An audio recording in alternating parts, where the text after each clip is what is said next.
Teen-centric. Teen-centric. You're listening to Teen-centric. Teen-centric. KPPQ, LP Ventura, 104.1 FM.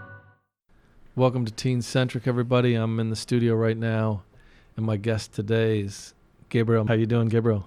Good, thank you. I've worked with Gabriel in the past through a program called Techio Youth Program at the MyCop nonprofit in Oxnard. MyCop is the Mixteco Indígena Community Organizing Project. Gabriel is currently enrolled at UCSB, and he's a great writer, wrote some really powerful poems, and he raps as well. So welcome to the program. Thank you. Yeah, thank you for inviting me. Yeah. You're welcome, man. And you have an interesting story. It's a story that a lot of people in this county have. It's a story that right now, with the political climate in this country, there's been all kinds of, negative things said about people who come here from Mexico. Mm-hmm. And I just really want to offer another perspective because I know that you're just a good person. You're smart and you care and you have a voice for your people, man. So can you tell us a little bit about your life here? Yes. So my name is Gabriel. But my name in the stage in other places is Ininaño, which means like the heart of the people. I'm from Oaxaca, Mexico. I went just first grade, and then I arrived here, and then I start my formal education. Then here, I learned Spanish and English. So you should be, really proud of yourself. You've accomplished a lot. So now you're in college, University of California, Santa Barbara. What are you majoring in there? So my major is linguistics and history. Today, what's going to be cool is you're gonna do English, Spanish, and Mixtec, right? Yes. I want to say something about linguistics and history a little bit. Yes. Please do. Yeah. So I think like some people see like linguistics on like history like not a major, but what I see is we haven't write our history, our people like people Mixtec or other people, native people in Mexico, Mesoamerica, Mexico, right? I think this is the time to write our history, right? Our language. I know what you're saying. Yeah, so that's it. I think this is the time. Yeah. Yeah, there have been other people that have written about your people. Yeah. And it's like it should be your people. Yeah. But it also should be able to be in the native language. Yeah. We are, like, as a native people, we are responsible about our language, We are responsible to fight about our language. Yeah, you do a lot of community activism, right? Yes. And also education. Yes. I wanted to teach my community Mixteco that to write and read, right? Now, the university you attend, the linguistics department is working with MyCop to write the language for the first time. I think in my freshman year, I studied like volunteer in different places. It's just organized me a lot of people and fight for our people, fight for our language, and that's why we know that we're putting a lot of work in this stuff, and then maybe we can. We're not looking for nothing. We're just trying to support our people, Yeah, I hear that. You're not looking for any kind of handout, but you need recognition. And I just recently collaborated with the Techio program, and we published a book of youth art and poems. And you're in this book, and I think since we've just been talking about your native language, would you like to read one of the poems? So I want to share, yes, this one. This is about like everything about where I came. I'm from a little town called Cajamantia, which Mixteco, right? But in Spanish is Piedra Azul, and the municipality is San Martin Peras. Then, yeah, so this is in Mixteco. Koto in Tikui no Kishi, Ko Ishina Be Satena Nishi, Satena Yivi, Koni Koi, Kwakihi, Shin Kuyanya Bashi, Shinishaku Shishi, Shilani Bashi, New Ininya Tashina Shishi, Tana Konani Shintatiyu. Misin tohonya, mitunya, iyo minyo. Koneka enya, kwako ya kwachi, ni ya akihi, ni ya yoho ichi, konya shontutonyo iti.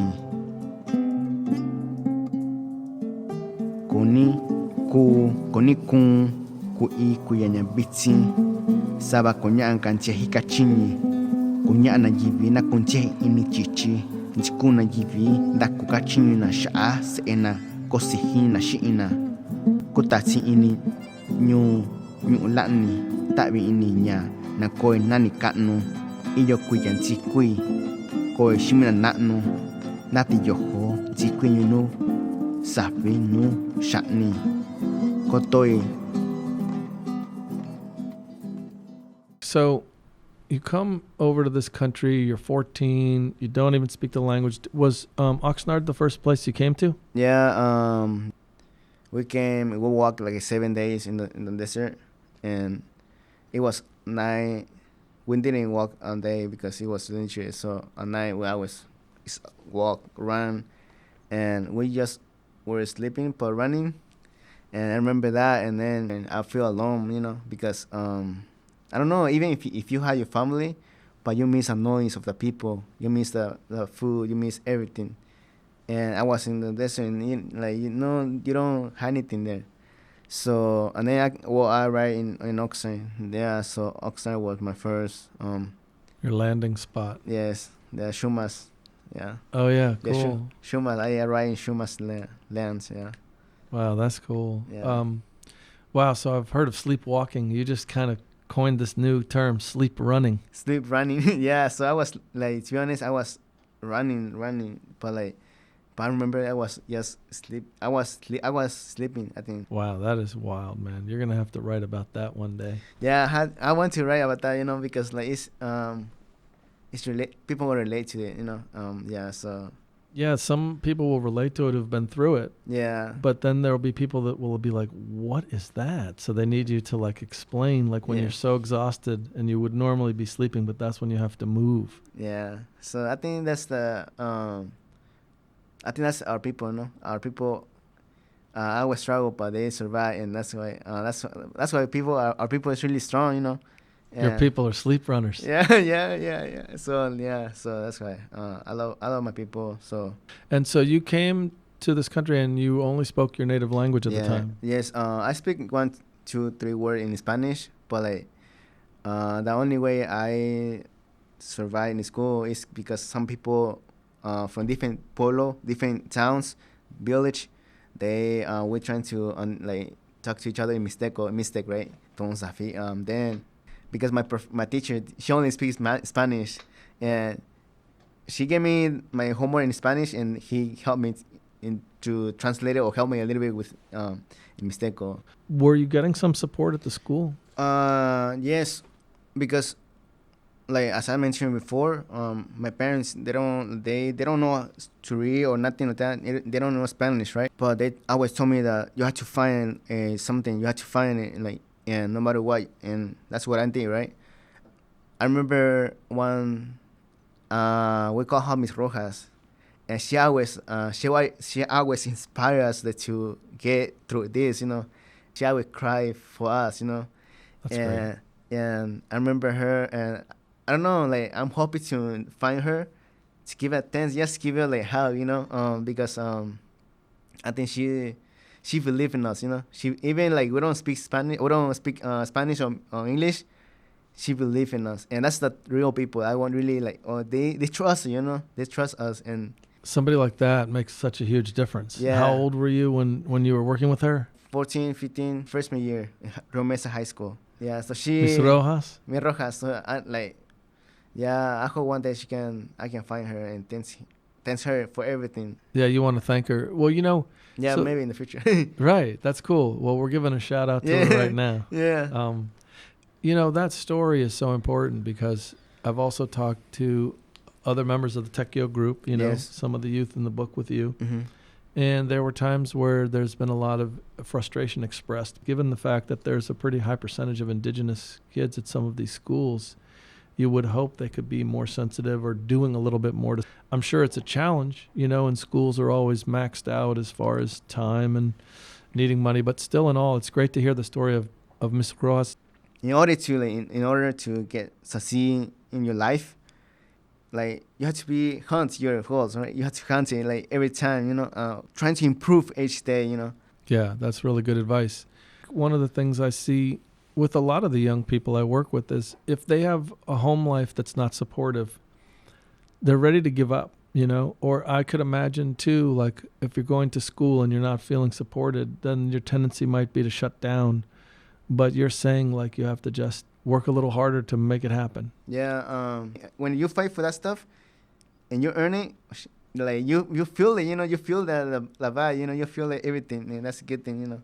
It feels much better to work for it, right? The most important thing is that you put time on those stuff. That's the most important thing. And It's got to be a challenge being undocumented even before this current administration. And I don't even really like to speak names of these people because I don't consider them legitimate. How much harder has it been ever since the new government came to power? it's really hard because we're always like scared. You always think about your parents if they're gonna come back, and because you don't know if you're gonna stop by ICE or other people. Yeah. So also I don't have DACA, so it's really hard for me to work. Also to do more research in my other stuff in school. Like there's not enough resources for me because I don't have DACA. I don't have anything. So. You've actually worked in the fields, haven't you? Yes. I started working in the fields when I was 14. Yeah, when you first got here. When I got here, and then I was working in the summer, also on Saturday, Sunday, making money to sustain myself, buy materials at my school, other stuff. Can you tell the uninitiated just how hard it is doing that field work? Yeah, it's really hard because you don't get paid enough. Also, you work a lot of hours, and most of the time they don't give you overtime. And yeah, so it's a hard work. Like, to be honest, it's heavy. It's there's a lot of, when it's rain, you have to work. And then there are some issues that groups like My Cop make people aware of and try to help the workers fight against, which is like wage theft from the employers and these sorts of things. So you say they don't pay overtime. And what are some of the other things that the employees have to struggle against that should be provided for them but that are not? Yeah, so it's like one of the most important thing is restaurants, like water, right? Like, because I work there, and then some people say, oh, there's water there, but the thing is that sometimes they don't have water. And even if they had the water, outhouse, yeah, there's no faucets in it. Yeah, also they don't clean it, and it smells really, really bad, right? And yeah, so also pesticide, that way put pesticide close to the people, and then that's really bad for people, no? Yeah, for sure. Yeah. And there are a lot of people that say the immigrants are coming here and taking our jobs. And it's like, I never really saw a lot of white people working in the fields. No, yeah. Well, yeah, nobody. Right. Yeah, a lot of our people. Yeah. And then, of course, there was a program many years ago that the government sponsored to bring people from Mexico to teach and to do this kind of work, because agriculturally you have, entire cultures that are very skilled, and this is what they do. So it's just a shame to think that something that was embraced is now, turned on you, and there's a lot of negativity because it shouldn't be. That work seems extremely hard. I know somebody who is white who is one of the more harder working people I've met, and he had a lot of physical jobs that he did, and he said he worked in the fields one day and that was it. Man, he couldn't handle it after that. Yeah, it's a hard work. So I hope one day people can go and learn from those people, because I think there's a lot learn from them. Yeah, I believe that too. This is KPPQLP Ventura. I'm your host of Teen Centric, Craig Rosen, and my guest today did his high school years here in Oxnard and Rio Mesa, right? El Rio? Yeah. And is now currently enrolled at UCSB doing linguistics and history. And he just read an original poem that he wrote in his native language, Mixtec.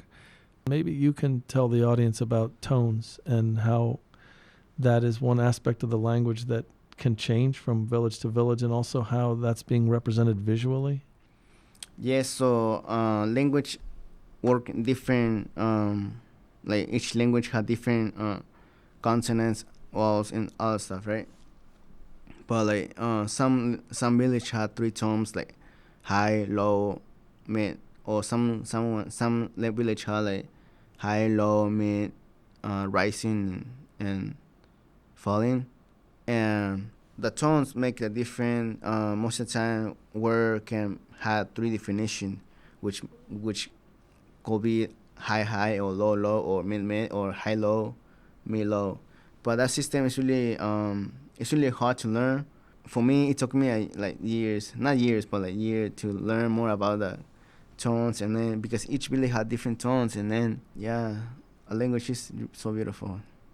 I agree with you, and I'm glad people are getting a chance to hear it today. And I think the first time that you typed up one of the poems in your language in Mixtec, then you did it later when you had done more work with tones, because to put the tones in visually, right? How would you talk about that for people? Oh, yeah. So like I don't know, like it's hard, because like They look like acentos. acentos. Well, yeah, because in Spanish acentos like alto y alto. In Spanish you only have one, right? Right. Which is stressed. I don't know. Yeah, so acentos. When the first time I transcribed, I put the poem. I didn't put acentos because I was not confident about acentos. Yeah, you wanted to make sure it was right if you were going to do it. So I just wrote the lyrics. Then again I wrote acentos. I forgot if I wrote acentos in your book. Oh, you did? I did, right? I did. Yeah, so in the first time I did acentos, like the tones.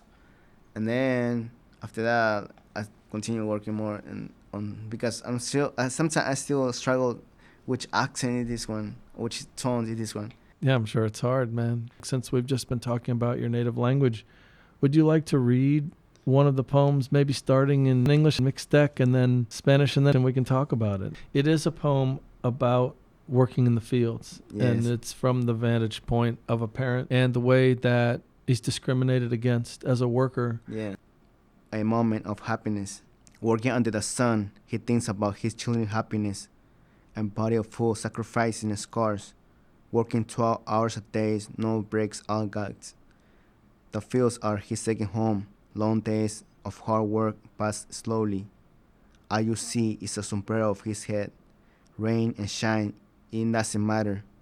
All hands harvest the fruit of your table. It is never enough. Nobody cares that he feels trapped, unable to get ahead and is valued by his bosses. Marginalized, he lives a forgotten life outdoors, returning home to find hope and motivation, a moment of happiness found only at home, calming down when all around you is a storm. When you get home, you forget your troubles, in the smile of a child who waited for hours. That play on the table make you feel special, not ignored as you are outside.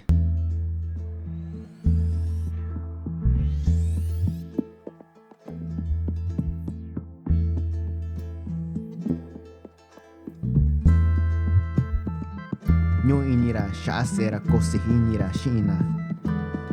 Ku sati chuto mi yata inhira. Talo obera kishara kachinyura ushi ibi ora tikihi. Saba kunakin tijera iyo changan tijera. Mino kachinyura ika duba beera. Kuya yaa kukwe yaa kwa mi inira mi shinira iminuba shinira.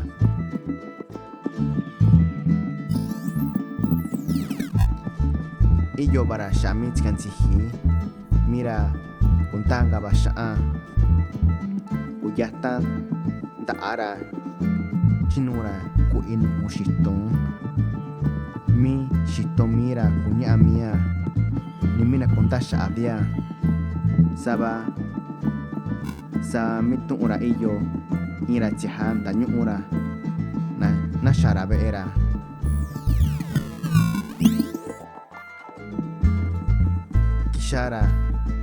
Kishara shinya konira shinya kasara. Okay, so that was your poem in your native language. Yes. And now you're going to read it in Spanish for us? Yes. Un momento de felicidad.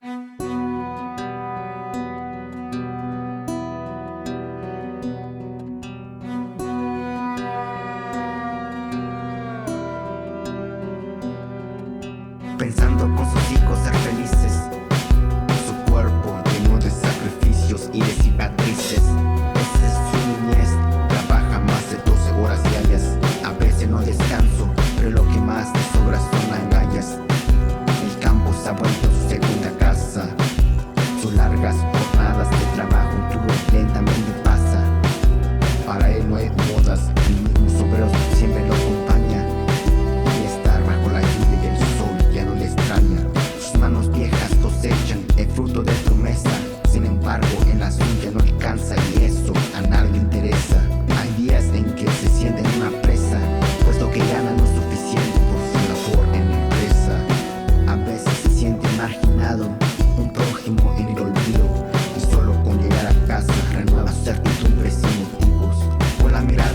vida, noqueado en la esquina de los golpes de la vida, porque cuando era un niño yo soñaba viajar el mundo si es que alguien me lo regalaba, tan siquiera una pregunta de cómo estaba. Yo imaginaba tener poderes como superhéroes de los cuentos de utopía ideadas para ayudar a los hambrientos y sedientos. Yo rezaba en un techo, pedirle Dios sabe que espero un poco que se lleve a las personas que llevo en mi pecho, como la sonrisa de mi abuela, que la medicina que está hoy en día me consuela. Ella es mi maestra, me enseñó a dar todo lo que yo tenía.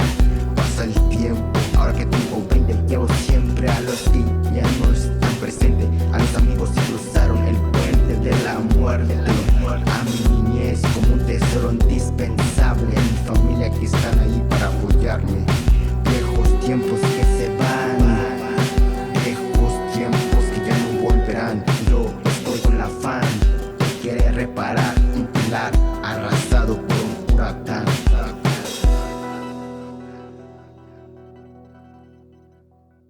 Is that how you composed it the first time in Spanish? Yes, because it's really hard to write like in 3 languages. I bet. That was the first time I ever did any translating, man. So, Yeah. so you gave me a great opportunity. Because I didn't speak the language that you wrote the poem in, Yeah.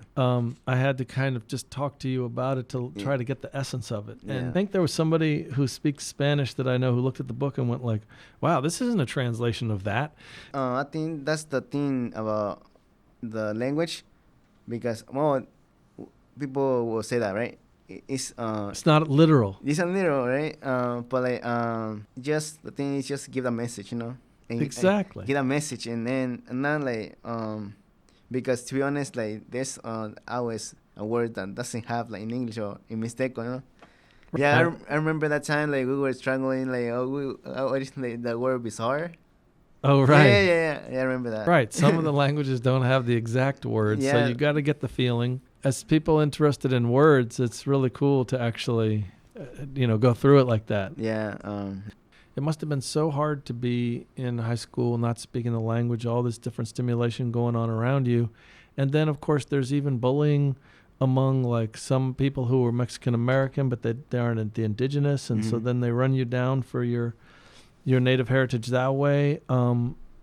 What were you, up against? Me as a native people in Oaxaca, it was during that time it was really hard because people trying to bully or discriminate us, like trying to say you're not worth, or you're not worth, like your language not worth, like anything, who you are not worth, right? And that's also it's happening in Mexico, but like here, like in my experience first here, and that was hard. But like I don't know, I just, because in high school I feel I was lost, I lost who I am, I know who I am, but I don't remember who I am. Your cultural identity, right? Yeah, so I lost myself there. There were people saying to you that your native language isn't worth anything and that therefore you as a person aren't worth as much. Do you want to like say that in your native language? Mientras so nyata tashkai mi escuela sa tashkai mi escuela era ton shkana shin ma ton chami ba ton menda ora ya bi ton gachin shin sa so menda ra nya aton ni sakashini misani so bichira kamira ton nya kachmina te shin kwa una nya na sanin ti e ka kimino yibi aton na ko ba shin nya na ka aton na ken yibi na no aton na ken yibi nya na tinsienga tu na yibi ni and nyakaba nega sakwa isa kanyakaba ko te ka hinskum na nyu aton na chikana ntsihena kwa no ganis no sa chi shaba no shera ton ni banya konya. You represent your community so well. You really do. And it's a pleasure to talk with you. I'm so glad you're still writing. Hey, thanks for coming today, man. I really appreciate you. Thank you. Oh, yeah. Yeah. My guest today speaks 3 languages fluently. How many people do you know that do that? It's impressive. The group that Gabriel was part of when I first met him, Tekio, that's a word in his language, and that refers to an awareness of the generations before you, of your ancestors, and how the opportunities in front of you were made possible by those that came before you. And with that awareness is also a desire to give it back and to leave behind something for those that come after you. American culture could really stand to learn something from that, because we're very absorbed in self-promotion. It's become a profession. It's become an industry. It's become an obsession, frankly. It's just much more interesting to see people aware of others besides themselves, sharing, joining, teaming up, helping out. And that's why we see in these indigenous cultures this great reverence for the land and this, only take what you need, only go after what is required. There's no excess consumption. It's not about mass production at some level that's really beyond rationality. And I think in this current time we're living in right now with the pandemic, we see that Americans have gotten so used to a culture of excess. People have this great trouble doing without for a minute, making some sacrifice, delaying gratification. It's not that hard. There really is a very different understanding of daily life, the kinds of things that are valued and prioritized. I just hope that anybody in our county who has any kind of passing encounter with one of the immigrants that are here, that have come here from Mexico, many of whom are working in the fields, and you're aware of them, even if you don't speak their language and they don't speak yours, there's a universal language of respect. Just make some eye contact, smile, nod, a wave. It's a very family-oriented culture, and what's not to like about that? I hope that it was enlightening for people to listen to my guest today. He's a remarkable young man, and it's pretty obvious.